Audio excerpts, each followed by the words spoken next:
In this video, I will show you how to generate images using AI with text written on them. Before we begin, make sure you hit subscribe and tap the bell icon to get daily tech videos. Most AI image generators out there can't really generate images with text written on them. But DeepFloyd has released an image generator model that can do that. It can generate images by adding the text that you specify in the prompt.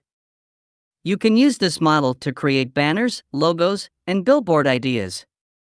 It is available on GitHub, and you can read more about it there. There is a running instance of this model available on Hugging Face that you can try. The link is in the description. Now, you just enter a text prompt and include details about the image you want to generate and the text you want written on. Here, I am trying to generate logo design ideas. After entering the prompt, hit generate and give a few seconds. It will now generate 4 small images for you. Click on any one that you like and then click Upscale. Now, after a few seconds, it will show you an enlarged version of the image.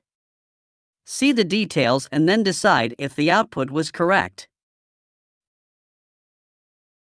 Go back and then select a different image. Upscale it and then see the bigger version.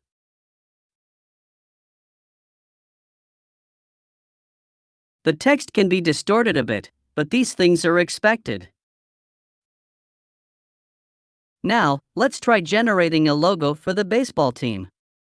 So, enter the prompt and let it cook 4 logos for you. After the images have been generated, open one and then enlarge it. In this case, it generated a good output. You just need to tweak the input prompt to get perfect output. For now, you can also download the images you generate via it. Just click on the download button and then the image will be downloaded. Keep using this tool in this way to generate images with text written on it. However, you need to keep in mind that output of this tool is not intended to be used for commercial purposes. Also, keep in mind that it will not work 100% of the time. Feel free to explore other tech videos on our channel and don't forget to leave your comments and questions on them.